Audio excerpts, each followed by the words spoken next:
We are recording this webinar and we'll be posting it up on our website after the event.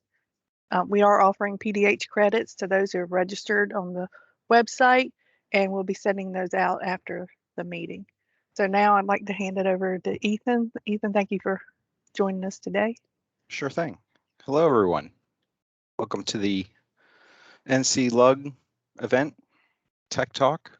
My name is Ethan Schwartz. I am the Bentley Embedded Advisor for ORD with the North Carolina Department of Transportation, and I'll be walking you through the Simply Faster presentation today. If you have any questions, please feel free to post them in the chat, and we will do our best to get to them at the end.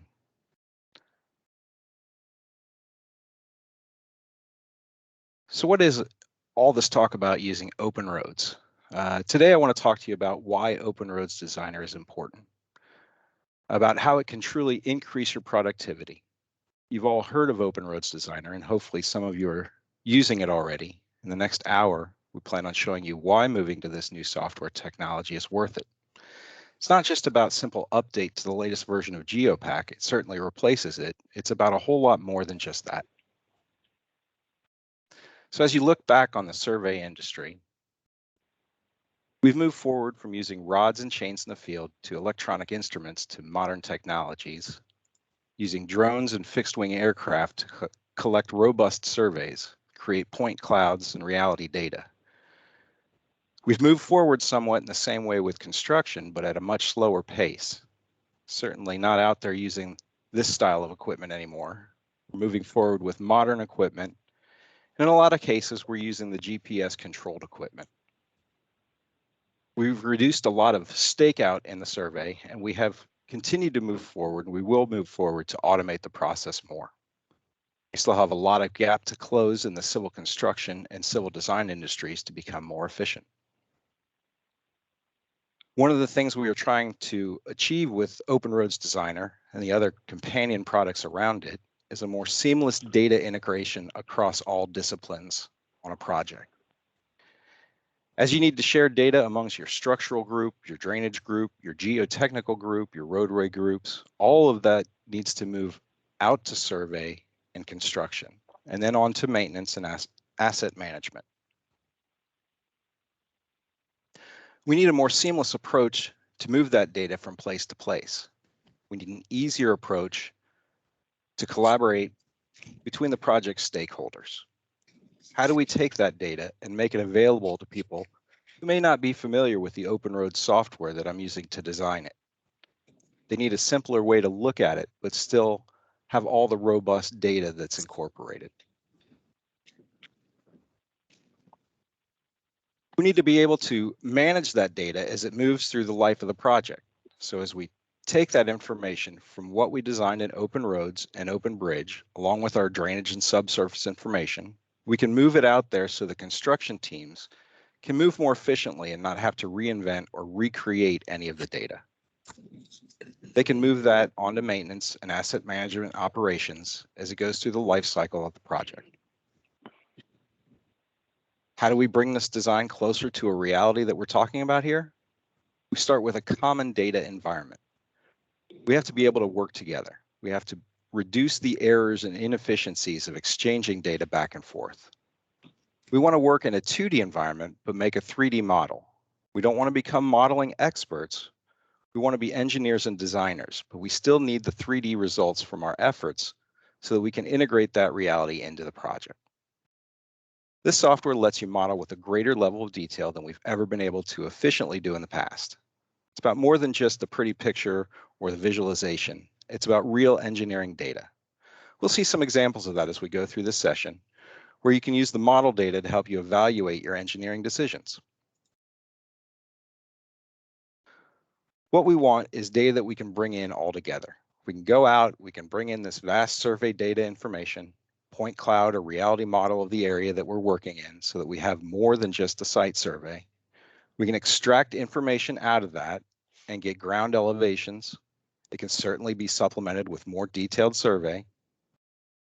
We can design on top of that, but we are designing an integrated environment. Our geometry teams, our structural teams, our geotechnical teams are all working together on the same data.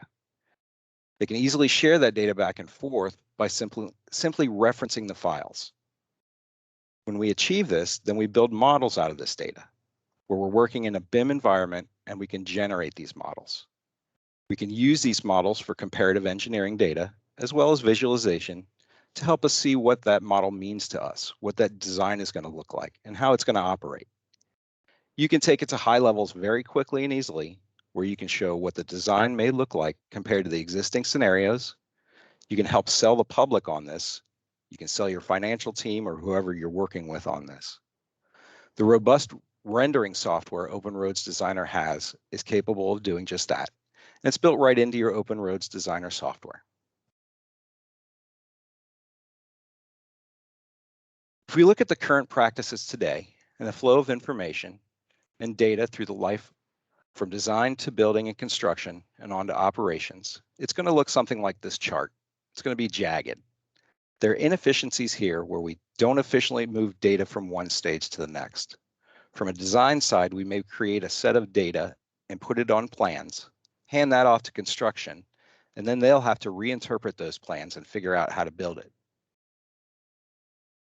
Looking at a BIM model or a modeled world like the way OpenRoads Designer works, what we're trying to do is achieve more of this connected environment, the smooth path. All of our data is integrating together. It's a complete model in one place that you can extract that data back out of. The incremental value that's available between the current practices and what you can achieve working in a connected data environment is tremendous. So how does OpenRoads Designer bring us to the new capabilities we intend to achieve? We're going to take a look at several different segments of the software. Let's start with geometry. Let's take a look at some examples of how and what's changed with geometry to make it more efficient in OpenRoads Designer. First of all, is simply the heads-up display. We tried to eliminate dialog boxes and other information in external files like the GPK file and put it all right in front of you so you don't have to go looking for things. Click on a piece of geometry, you can see its length, its direction, its radii, whatever information is important to that particular piece of geometry. You can see relationships between the geometry. We remember those relationships. Here we have a scenario of a traffic island, and we can see some of what look to be dimensions around it, but those aren't dimensions. Those are actually rules built into the software. If anything changes in relation to one of those rules, the traffic island will automatically update itself. If the radius of the turn lane changes, the island is going to move to stay at the defined distance away from that turn lane. Or maybe we want to widen the turn lane. All of those are controllable, editable, manipulatable components. Let's take a look at this in use. Here we've selected a piece of geometry.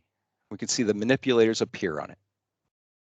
We can see directions and distances. We can grab a hold of some of the graphic manipulators and move things dynamically if we need to make some quick adjustments that way. We can also make very precise adjustments by selecting some of the text manipulators and entering values that we want to control.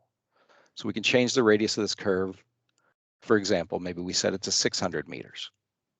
As we make this change, all the rest of the geometry around it is modifying itself to adjust to that change and remember it. We can quickly run reports to get that information and data out of the new geometry simply by clicking in our interface and bringing that up.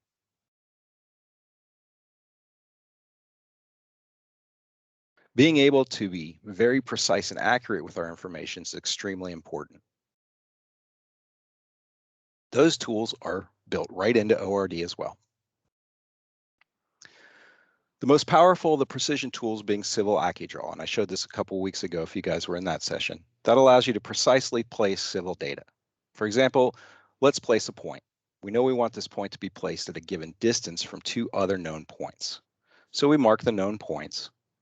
With our heads-up display, we can key in the known distances from each of them that we want to achieve. If those two distances aren't sufficient and there's no intersection, we can see that immediately and make adjustments as needed. In this case, we'll find that the intersection at 1,000 and 750 feet. And it'll produce two solutions, and we pick the solution that we want. The software then remembers that solution. If I go back and adjust one of those points, the software will adjust and automatically move the point I placed to maintain those distances. Let's look at another example. We made a custom setting. Instead of distance, we use offset. There are a wide variety of definitions available in Civil AccuDraw. You can customize it, add your own in.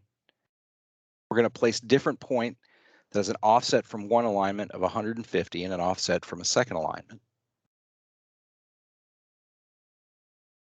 Let's set both of those actually to 250. And that brings us to our new location. Getting the data point to accept that, and the point is now located precisely. If we analyze the point, we can see that it remembers. Analyze the point, and it remembers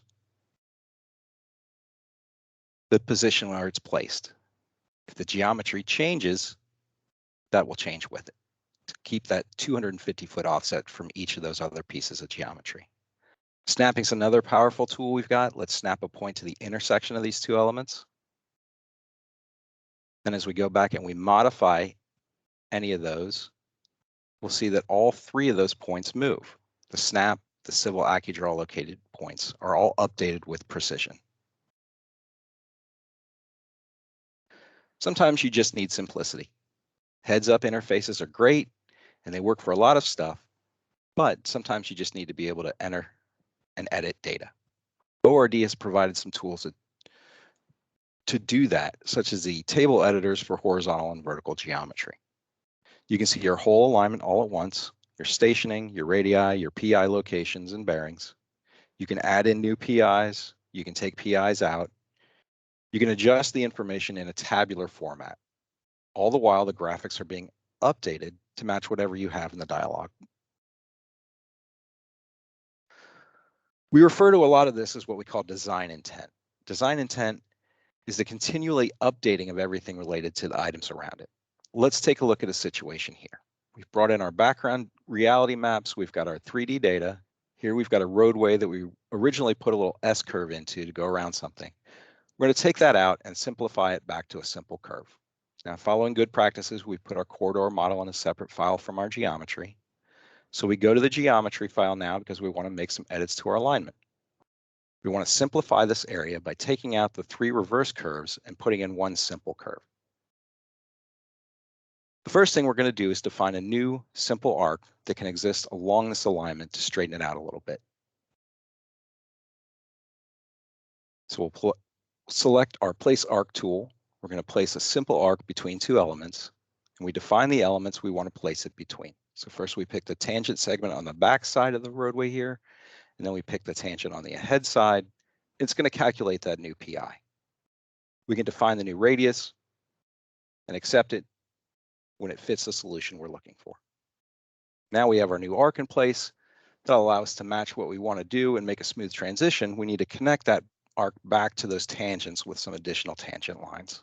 We use a place line from tangent tool, snap back to this tangency point, drag it to the arc, close that gap. We'll do the same on the exit side. We'll connect our arc to this tangent element over here, select the tangent segment, start at a PT of our curve, and end at the PT of our tangent. Now we look at the point, now at that point, we've created some geometry. We've got 2 lines in an arc that are just freestanding. They're not really connected. So we're going to complex those together. We'll select the 3 elements and make them a single complex element. Now we can see the new path we want to take. We can also see the existing roadway. Remember that existing roadway already has a corridor on it. We've already designed this. We just want to shift the design, so we can't really break this corridor. What we're going to do is something called a complex redefine. We pick the old element, we pick the geometry we want to replace it with, and the software goes through, keeps the overall alignment, but replaces the segment of it with a new geometric definition. We're going to do the same thing in the profile. This ended up a little bit steeper than we wanted it. It kept the integrity of the profile. It just kind of smushed it up in that area. So we're going to fix this with a reverse curve. We'll go in and redefine it similar to how we redefine the horizontal. We're going to place a reverse curve transition through this area, tying back to the tangents here. We'll define the vertical curve parameters that we want to control that with, get a little flatter curves than we had before, and we can see that with the white lines. Those are acceptable to use. We'd like to use that as our new definition. We're tying in nicely to our tangents. We just need to replace that segment in the vertical geometry. So we're going to use the same complex redefine tool. We'll pick the existing alignment we want to insert it into, the new geometry we want to insert, and it will swap them around. So complex redefine allows us to take even very intelligent geometry and geometry that's already being used by corridors and other things downstream in the rule base, make updates to them. If we go back to our corridor, what's going to happen now? You'll notice when we first open it up, the corridor is going to be following the old geometry. We see that. But every time you open the file, the corridor is going to look and see if anything changes. It notices the geometry has changed, automatically reprocess itself, took a couple seconds, and now it's updated. We didn't have to take any actions. We didn't have to do anything. It's automatically going to happen. It's ensuring that your model is always up to date and that you're seeing accurate information and have accurate information in your model. Now let's look at some of the detailed design modeling capabilities that OpenRoads Designer brings. Depending on what your needs are, there's a whole variety of things you can do. This is an example of some rapid modeling. What we've done is to define some feature definitions for our horizontal geometry that automatically best fits a curve of vertical geometry over the terrain, and then it builds a corridor. We have a template defined within the element template, feature definition. This would be useful for some very early prototyping of a project. We can go in quickly and lay out where we want our horizontal geometry to go. We're going to put in a couple of PIs and a curve. Very quickly, I can get this level of detail with just a few clicks of the mouse. Obviously, as you move on to detailed design, you're going to have more details you want to put in here on your own control for the exact project requirements. But this gives you a lot of power to quickly lay things out early in a project, do prototypes of what you're trying to achieve with the project. This is all ruled just like everything else we've seen in OpenRoads. If I make adjustments to it, it'll automatically update. It's generating the exact same data you would if you went through manually and defined your horizontal and vertical and put it on a corridor. It's the same robust level of information. Let's turn off the terrain model so we can see it a little bit easier. We'll take a look at the cross section at the end of our model here. Zooming in on our 3D model, moving around a little bit, notice that we're building guardrail and cable barriers in this model. That's defined as the condition of our slopes. So as the slope gets too steep, we're building guardrail in the model. We're showing an example with two kinds of guardrail on either side of the road, so you can see that that control is possible. The pavement layers are also being built into this. This is a true model of what you would actually get constructed out there. The more accurate you can model it, the more successful you are going to be down the road. You've got a lot of quick view controls on the model. You can change the way the terrains are displayed. We can also include other information. The red lines here display our right of way. We've also got that displayed in 3D.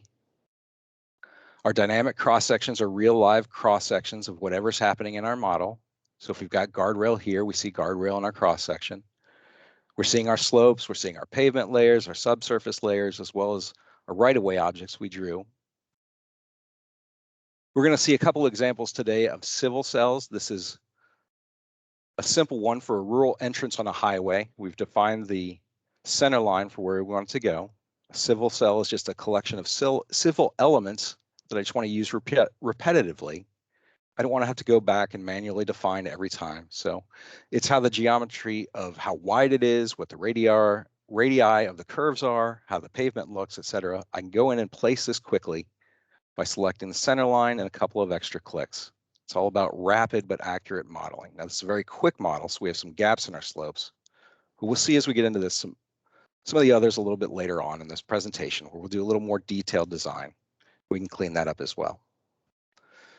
We need more than just our roadways. We need some drainage. So here we're going to place a storm inlet in the middle of our median. We're going to select the type of inlet we want. We're going to select the horizontal position where we want to place it, and we'll rotate it to the orientation we want. We're going to have it read the 3D elevation off the 3D model. It's automatically going to place it the proper elevation, and you'll notice it's actually a 3D representation of what is out in the field. We'll place a head wall at the end, give it a name. We can select a reference alignment so it knows how to rotate, pick a reference geometry so it can vertically orient itself. We can even set an offset if we want. Click where we want to place it, rotate it to the orientation we want for it. There we have our head wall placed. Lastly, we can connect it together with a pipe. We'll select the type of pipe we want to put in. We'll give it a name and some description information. Then we can snap to the connector elements on these nodes. Notice we're connecting to the insides of the walls, so we're getting the correct pipe length calculations in this accurate 3D model. We can see how all that data fits together. We can use that to go back and do conflict detections. We can make sure everything's going to work out on our project the way we need it to work out.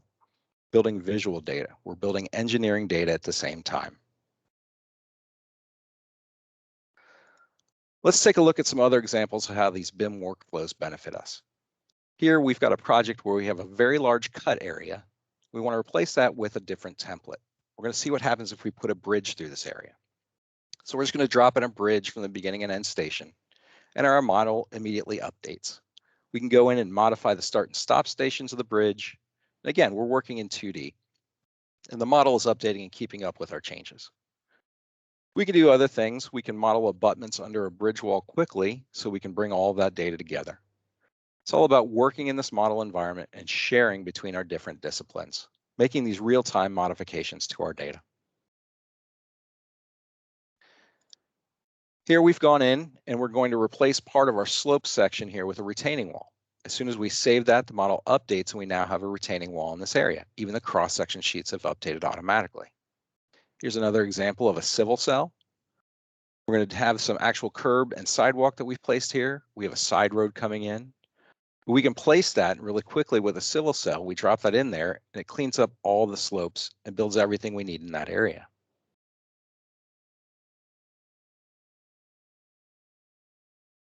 Back to looking at some other drainage data. We see some fresh water pipes there for the fire hydrants and some of our storm data. If we zoom in a little closer on this head wall, we see it's not the right head wall. We can quickly change that by selecting the correct head wall and setting the right parameters. We can change any of those parameters, the head wall updates. That's the power of working in a model. We don't have to go back some other dialogue somewhere or go into an external file and change a definition. We literally pick the element we want to manipulate in the file. We make the changes there and see the updates immediately.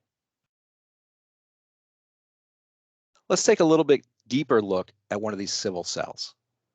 We've seen a couple of intersections or an intersection and a driveway entrance.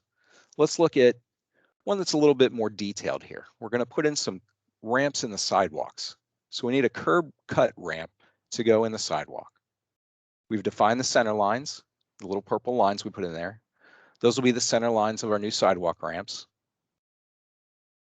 So we can drop in the civil cell simply by picking that center line and a couple of reference elements it needs, like the front of walk, back of sidewalk, where the gutter line is, and the back of curb. Then it can model itself into that sidewalk. And it builds those ramps for us very quickly and easily. Remember, civil cells are not magic. They're just OpenRoads geometry and OpenRoads linear templates and surface templates. They're just packaged up into a reusable component. Now, these civil cells we dropped in here for these ramps are still layering under the roadway above it. So we're going to have to go in and clip out that roadway so we can have a hole in the corridor that the civil cells can show through. Then the combined model is the complete solution we need. So we'll go in, we'll pick our clipping elements, and you can see in the model, it clips that area out and they look great. We can rotate around on them.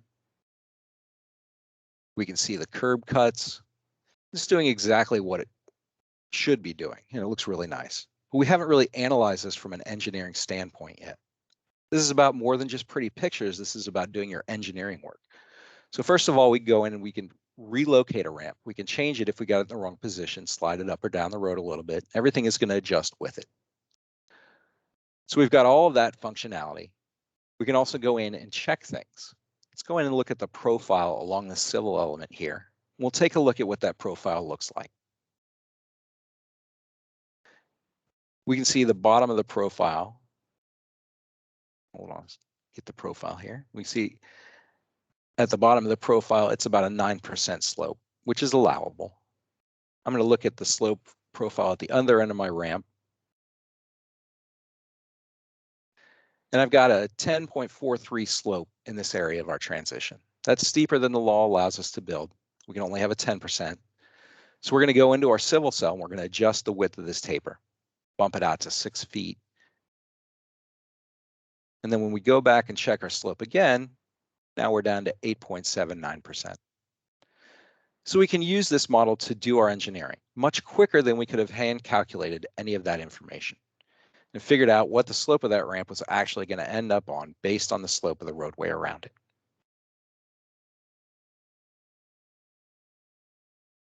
I mentioned the power of heads-up display many times. I want to go into that a little bit deeper here. Let's talk about it relative to a corridor. We've seen it with geometry a couple of times in this presentation. Here we have a corridor, and we want to introduce a point control to it first. So we're going to go in and define a point control. We do that by selecting from our heads-up menu. We're up to the point where we need to locate the point in the template that we want to control. And we could do that from our cross-section, like I have up here. You can always go in and locate that, but you're not always going to have that up. We could also locate it in a dialog box, but again, we don't want to take the time to do that. So what ORD has is the ability to pick these kinds of items from either the 2D or the 3D space. I can go ahead and select one of these geometric elements that exists already, in this case, something from the corridor. And I can use it to define that point. You can see it's selected that point and defined it for me. I can go do that without having to go to any dialog or to any external views such as cross sections. I'll locate the plan element I want that point to follow, and I'll accept that. Let the point control now construct, and we'll see that lane shift over. Not only were we able to construct the point control and manage the input graphically, OpenRoads has also included capabilities, so it gives you feedback graphically on these non-graphical changes like a point control. So the element that we selected here is a construction element that represents the point control itself. I could bring up the quick properties on this element. I could enable or disable the point control by setting this to either true or false. I can see the information on it. You see when I set it to false, it pulls that back in.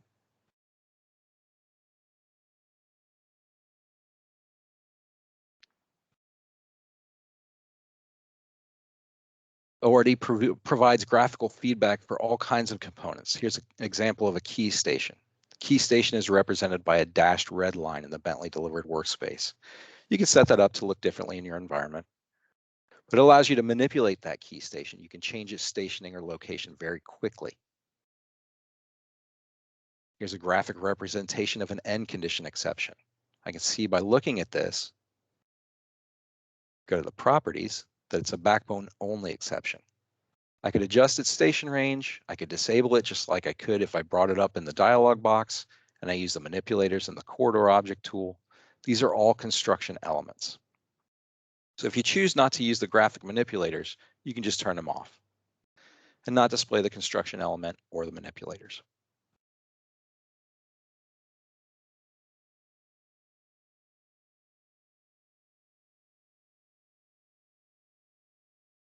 Let's go up here and look at another end condition exception. Pick the graphic manipulators again. We'll see the station range where it exists. Let's look at it in the 3D view and see what it is. We can see we have a wall in this case. We can even go in and adjust the template that's assigned to it if we want.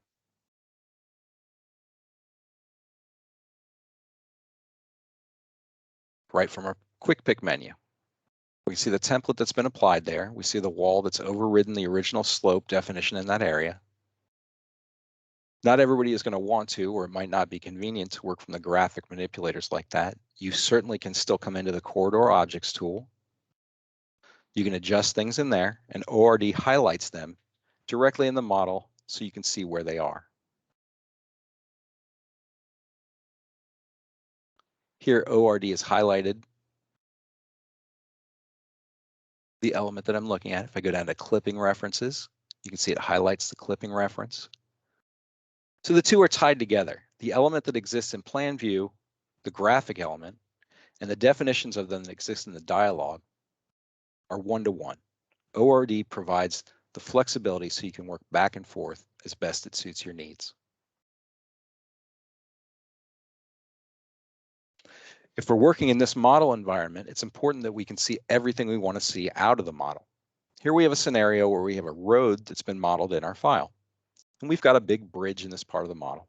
The bridge was designed by our structures group, and it exists in a separate file in their file structure. We've got it referenced into our file. If I go in and I look at the profile, the roadway center line, I can see the roadway, but I don't see the bridge. It's not part of the roadway center line geometry. It's just referenced in. Well, we have the capability in the profile to display anything we want in an area. I can go in and I can define that in this area right here, I want to see whatever else is shown in the 3D model. And I'm not telling it what to show. I'm saying, go in this area, go show me whatever is in the model. And in this case, it happens to be a bridge. You can see all the details of the bridge, the substructure, the superstructure, the foundation, the piers, everything that was included in that model I now see in my profile and I can carry forward. I get to choose which areas I see that in. I may not want to see it through my whole profile. I don't want to pick up everything that's possible out there. I just want to choose the elements that I want to look at in my profile. Let's talk about design deliverables. Drawing production is a major part of what we do. Even though we want to work in a model environment, we're working in a model environment, we still have a need to produce drawings to communicate that data to others. We're not living in a world of complete automation just yet, where we're only exchanging digital data. OpenRoads Designer has a capability to allow you to more efficiently build plan sheets than what you've been able to do in the past. You can quickly go in and define the plan boundaries, profile boundaries, and generate these sheets and add annotations to meet your needs, including tabular annotations. We're going to go in and we're going to create some cross sections, as we're doing here along this line. We'll see the we'll see the shapes of them in the 3D model. We'll generate actual sections out of them. We can create the drawing and make our sheets. We can include all the cross sections. We can do drainage. Here we've got a profile sheet, including annotations below it. We can also set annotations to place directly on the elements. So we can intelligently annotate elements by reading the design information off the element and labeling it. In this cross section, I'm not having to type in that it's a 12-inch concrete pipe. The label found that from the element information, and I just chose whether to label it and where to position that label.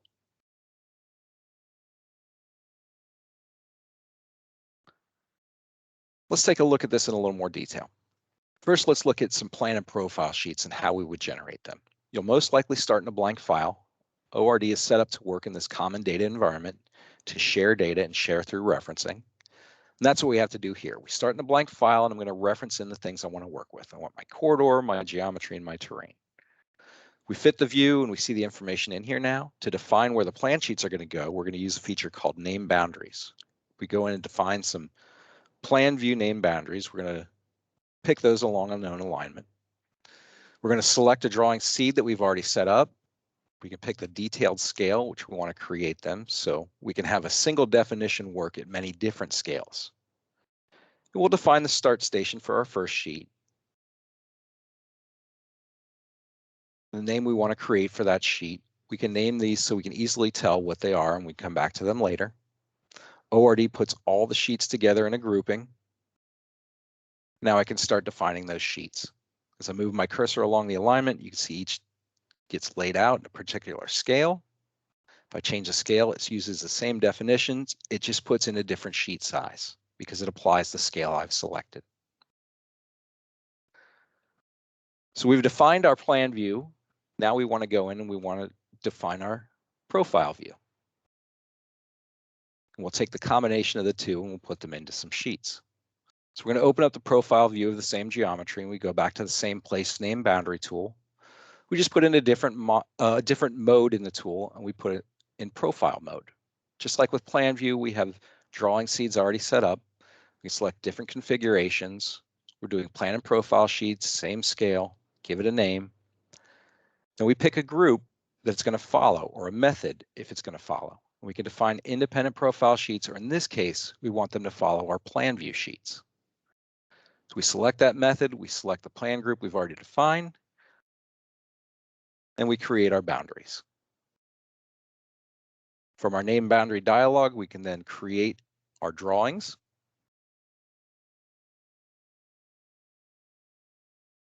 It will create the sheets. OpenRoads will create all the models, design, drawing, and sheets needed. Sheets are made of reference models, so you can turn them on or off or manipulate them as you would any other references. And we've got our completed plan and profile sheets with all the annotations in the appropriate plan and profile spaces. Let's take a look at cross-section sheets as well. The process here is going to be very similar to plan and profile sheets. Just a couple of different options in how we're laying out our cross-sections. Again, we start in a blank file with only references. We got the same 3 attached. We're going to go in, we'll lay out our name boundaries for cross-sections. And it should work similar to plan and profile. The difference being we'll lay out these boundaries in the 3D space. That'll represent slices of our models, where each cross-section will be created. Pick our drawing seed, I set our detail scale just like before. The seed file brings in most of the settings. So the other things we're going to have to set are if we want to give it a particular name, starting station, stopping station.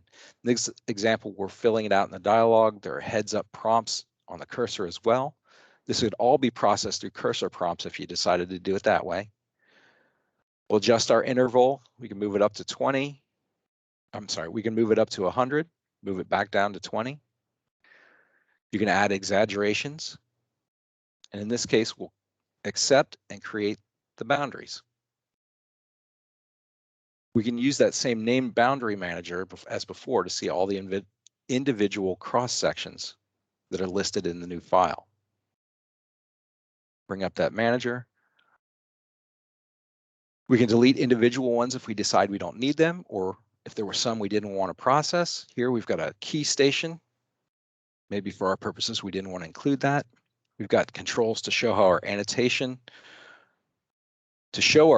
or not when we process them. After it cuts, it creates a live look into the 3D models. So the results that we have here, we're looking at the cross section, and that's all live data directly out of our model. If the model changes, the cross sections are going to change as well. The annotation is all created in the drawing model. So what you're seeing is a live information out of the 3D model. And at any point, we can tell it to annotate on top of that, and ORD will put in any annotations that we've defined. These annotations then carry forward. And all of this, again, is being built and created using references. That's where you're achieving all of your live updates. If the model changes, the profiles are going to change, the plan sheets are going to change, and the cross-section sheets are going to change. Nothing is static. It's making sure your project is always up to date and the information is current in your views. Let's talk about some of the analytic capabilities in OpenRoads Designer. First, I want to talk about earthwork volumes. We have the new ability in OpenRoads Designer to compute earthwork volumes across all the objects in your model, all the multiple corridors, civil cells, all of that capability. We generate cut and fill meshes you can see displayed here in red and green colors. You're able to compute a report on your quantities from those elements, and you can report quantities in any level of detail that you want. You can break it down by station ranges or construction zones. We mentioned several times the need to pass information downstream for other uses such as asset management. We do have new abilities in OpenRoads Designer to do that. We've got tools to go in and assign items or asset information to the elements that you have in your model, like this guardrail. It's all defined in easy to manage spreadsheets. And you can see we've got 10 or 15 different parameters in here that we want to assign. We'll just look at this crash barrier. It's going to assign all this information. It's got some information that's being looked up out of other tables. It's got some information that's being calculated from the model itself.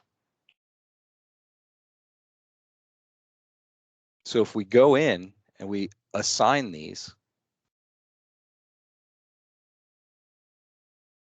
we can open up our asset manager. We can load up that spreadsheet and we can see all those definitions that it has in it. See the different assets that we can define. We can select an asset that we want to define. We set our crash barrier as what we want to set the definition to. Because we have filters built into it, we don't have to go pick the elements individually. We can just say we want to identify all elements in the file, even though we only want to assign it to our crash barriers. When we click apply, it finds only the crash barrier that met that criteria in the file, and ORD has assigned that attribute information to the crash barriers. We can now go into the properties and look at all the different things it has and that it's calculated off the model. We can also go in and fill out the other information that we're prompted for, like names or data, or it could be looked up from information we're going to have predefined in tables so we maintain the quality of our asset information. All of this is stored in the element as item types, so those item types will pass forward with the element as it changes and continues in the design process. In this case, if I change the length of the guardrail a little bit, the asset information can update quickly, so the asset is always up to date. Site visibility is an important part of our design process. We need to maintain that we always have sufficient site visibility. OpenRoads Designer has a tool so that you can process site visibility down a road, define the path that you want it to follow, what the object position is, what the viewing position or eye level is, and it's going to identify any location where you cannot achieve the site distance you want. Here we have an example around the inside of this curve. The barrier on this bridge is causing a site distance issue. ORD reports how far you can see before you run into the limitation. You can see the actual achieved distances, as well as the desired distance you wanted to achieve. You get feedback either through reports, through the on-screen display, or through the graphical arrays displayed in the 3D model. And it shows you where you're not achieving your site distance in the report. Aquaplaning. OpenRoads Designer also has an aquaplaning tool to help you manage micro differences in the surface that can create aquaplaning situations or micro puddling situations. We're taking a look at a terrain file here. ORD will identify the locations where you're accumulating more water than is allowed. We'll generate that in a report and show you that information. You can then identify your safety situations and you can rectify them before you get into a construction environment where it becomes more costly. That's the presentation I've got for today. I thank you very much for your time. If we have any questions, we can get to those now. Unfortunately, I can't see the comments in my Teams. Patty, do you have comments? I do. Let's see. Hopefully, I don't know. It seems like this session is kind of a little bit weird today. Maybe if people can't type in the chat, then just raise your hand and I'll call on you and you can unmute yourself if you can't type in the chat. Let's see. Trying to put something in there. Shows up. Patty, I think the chat is disabled for the users. Okay. Yeah, I think there was something a little bit wrong with this session. So yeah. So if you have a question, you could just raise your hand and I will be glad to call on those. Ethan, thank you so much. Not a problem. Looks like we have our first question from Neil. Yeah. All right, Neil. Hi, yeah, so I was trying to run quantities and I did the cut fill volume and I did it by a named boundary, but every time I ran quantities by named boundary, it was doubling the amount of quantities that I had, as if it was like generating a model and then generating it again. So like by the fourth time, it was 2 to the 4 of all my volumes. That's not good. Uh, Is I that's think something oh, go on. I'm just that's a very specific error that I'd kind of like to see the file on that. Yeah, I think I might have had the clipped graphics checkbox on as well. So I haven't like tested it. I just ran into this today. Oh, okay. But, Give that some more experimentation with that checked, and then if that doesn't work, I should put up my email address. I've got a Bentley email address, or I've got a North Carolina email address. So either way, if you guys want to get a hold of me, you're more than welcome to. Let me. I can post it. Okay, perfect. My I think I have Bentley both. email address is ethan.schwartz@bentley.com, and my North Carolina one is edschwartz, all one word, at ncdot.gov. So if you still have trouble, Neil, after you've tested that out, just drop me a line. We'll see if we can't figure out what's going on. awesome, thank you. Sure. What else we got? Any other questions?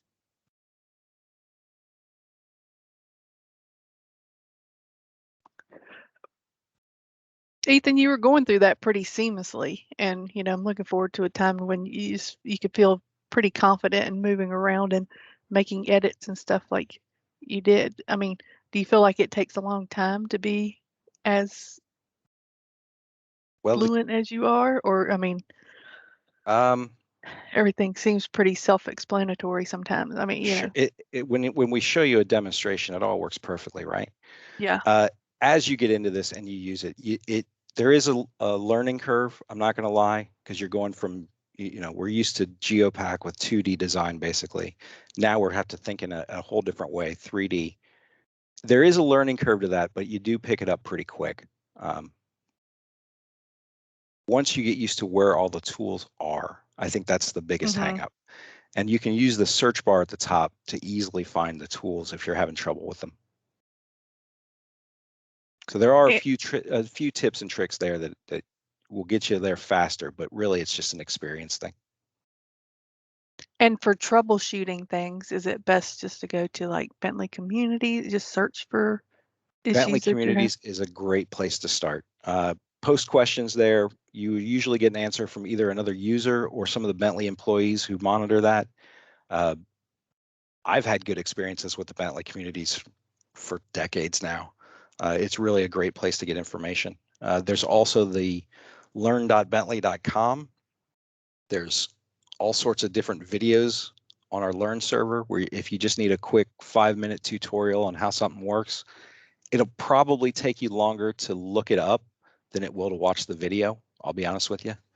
But there's some great information on there too. If you really just need to know how a tool is supposed to work, that's also a great place to go.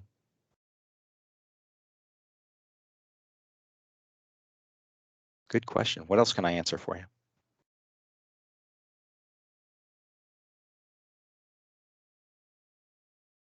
Ooh, real quick about the asset management. Are those Excel sheets, like, are they default that we can download somewhere? Would we have to create them on our own? I believe there's a way of doing that. I don't have that answer offhand. Let me get back to you on that one. No, that's fine. That was super interesting. Yeah, the asset manager is kind of a newer tool, which promises to do a lot for us as far as setting item types and being able to pull that information back out. It's a very robust tool once you get the hang of it, but I don't have the answer on that spreadsheet. I think there's one that comes with it, but let me check.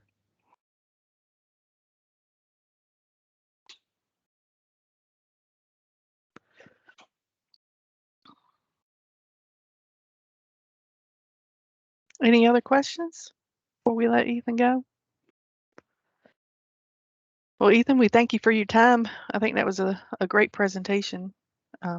Really shows the capabilities of where we're going and what we can do with this ORD setup. It is certainly a powerful tool. Yeah. I hope you all get some good experience on it. I hope you're learning all you can. And please, if there's anything that we at Bentley can do to help you, let us know. Great. Okay. Well, if anybody has any other questions, you can feel free to email them to events@nclug.com. And if you have any suggestions about future webinars that you'd want to see or anything like that, we'd love to have your input. So we'll have this recording up soon. And I know right now we haven't sent out PDHs for our ORD week that we had a couple weeks ago, but those should be coming soon. So just be on the lookout for those. I'm not sure what our next upcoming event is. I know we have one in August, and I think we're still working on a few others, but I don't know if there's any posted currently, but just keep an eye out for that. And of course, you'll, as a member, you'll get that into your inbox. So appreciate your time today, and look forward to seeing y'all next time. Have a good day. Thanks, everyone.